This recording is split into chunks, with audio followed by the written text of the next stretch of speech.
What's up everyone, this is Emilio with Quick Property Solutions, and in this video I'm going to give you 5 cons of buying in Detroit. That's right, there are some pros and there's some cons to buying in Detroit, and a lot of people always like to talk about how much money they're making in Detroit, how easy it is in Detroit, and I chuckle a little bit because those investors that are buying in Detroit know why I chuckled. But in this video, I'm going to be talking about 5 of them.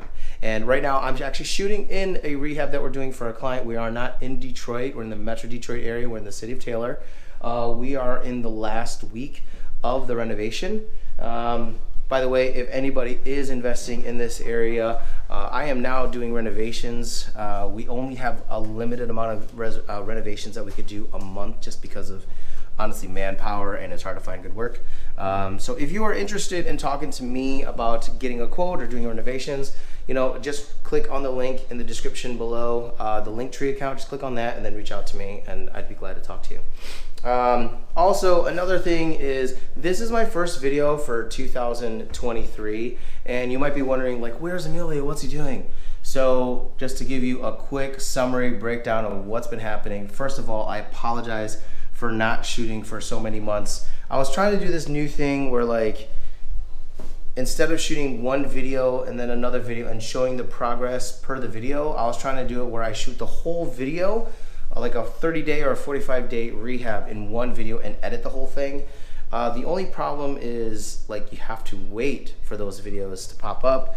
You have to wait for those rehabs to finish. And the issue is, another one is editing. Like, I have to go through the files, edit it, and you get a nice compact summary from beginning till end of the rehab. But the problem is I don't like editing. It's like, I like this guerrilla style where I just turn on the camera, shoot the video, walk through a house. I'm in Detroit, I shoot a video somewhere. I like that better, where it's like more impromptu than like the editing and the cuts. However, I do have a couple videos. This is gonna be one of them where I'm gonna be showing it from beginning till end. So let's get to the video. Con number 1, cheap houses mean better deals. Yes, there is a lot of houses. There's a lot of inventory in Detroit, and the houses are cheap. The only thing is that the houses are cheap for a reason. It's because you're gonna be spending 3 to 4 times your purchase price in the rehab alone. Some of these houses have been sitting vacant for decades, which means the roof, you have to get a whole new roof. The windows, you might have 25 windows, 30 windows on a property, and let's say the average is $300. You see this window behind me? This window alone was $1,000. That window, $350, that's your average bedroom window. But in windows alone, you could be spending $5,000 to $7,000. A new roof, some of these roofs are the original roofs. You can't just reshingle them. You're gonna have to do a complete tear off, which is much more expensive than a regular reshingle.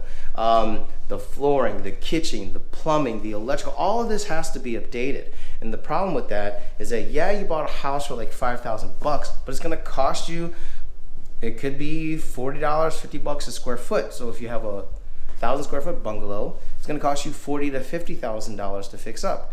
So you could go 2 ways. You could either buy a really cheap house and spend a ton of money on rehab, or you could buy a minor cosmetic house, but you're spending more money because it's in better condition, and you're spending less on the rehab. Another thing to think about as well is that it doesn't take you as long. You're not gonna be spending 45, 60 days rehabbing a property. It probably could be done in a few weeks if it's just paint, carpet, maybe some updates here and there.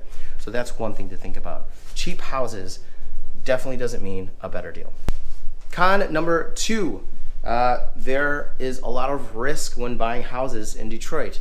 And what do I mean by that? If you have a house and it's vacant, I've had several break-ins. I've had water heaters stolen. I've had furnaces stolen.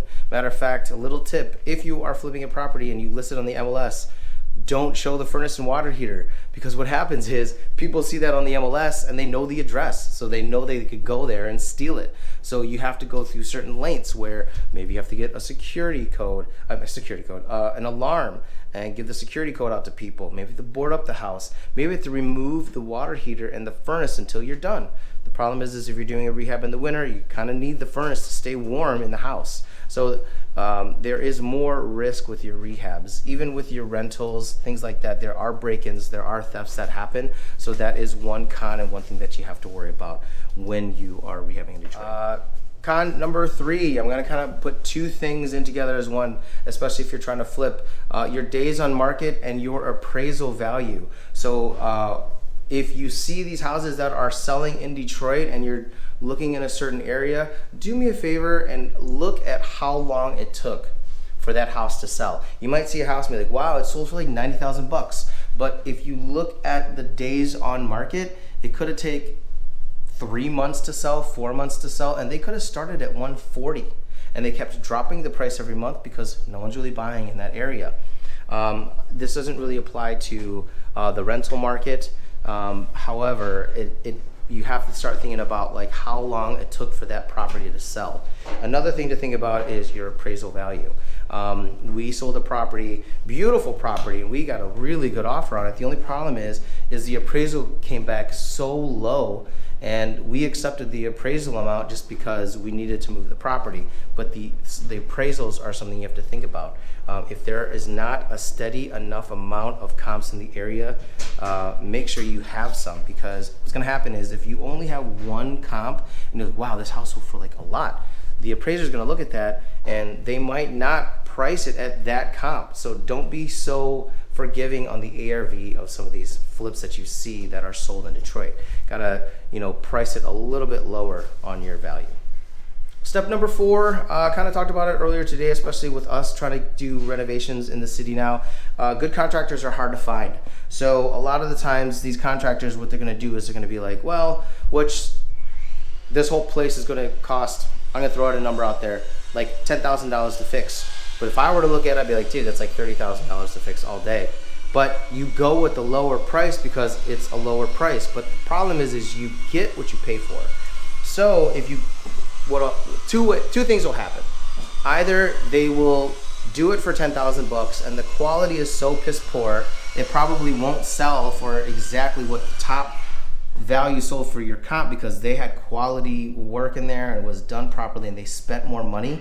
So you might not be able to sell for that much. It'll sit longer on the market. Also, what's going to happen is instead of them doing it for 10,000, they're just going to give you multiple change orders. So in the end of the day, they'll give you change orders and it'll drive the rehab budget up to maybe 20,000, 25,000.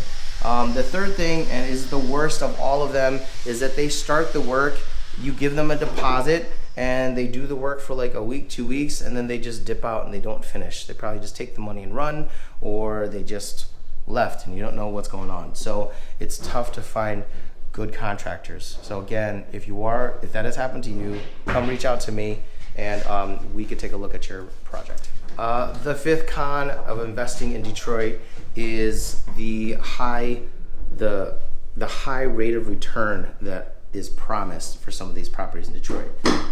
Can you make a high rate of return? Yes, you can. The only thing is the higher the return, you have to remember, the more risk you're taking on. And when I say more risk, I'm saying high tenant turnover, high vacancy rate, high crime areas. So then you're like, well, I'll just do Section 8. Well, that's fine. You could get Section 8. However, if it's not a good neighborhood and there's a lot of break-ins and there's problems with some Section 8 tenants aren't the best tenants. Like some of them know the system and so they jump from like house to house to house. I mean, that's the thing. You're getting a high rate of return. However, when you look at the grand scheme of things, if the property has been sitting vacant for 2 months because you had to kick somebody out and renovate it, or maybe you didn't collect any rent because the tenant you got in there wasn't the best tenant, which happens a lot. You could potentially have 6 months of no payment on the rent because the eviction takes so long. So that whole thing of like high rate of return, it is possible, but in reality, a lot of the times there's a lot more problems that arise when people try and pitch to the high rate of return. So just be aware that if you are doing rentals here, there are going to be a lot of high tenant turnover, all that kind of stuff. Just when you're buying, make sure it's in a good neighborhood. There's a nice little community there. I do know a lot of investors that buy in those areas where it is like a lot of turnover and there's a lot of crime. But the thing is they're okay with it. What I don't want you to do is say, oh yeah, I'm just gonna buy this house for super cheap, put in a rent, charge market price, and then everything's gonna be okay. And a lot of the times people get burned with that kind of mindset. Unless you go in it knowing that there's gonna be a lot of problems in like if you're promised high rates of return, then you'll be okay.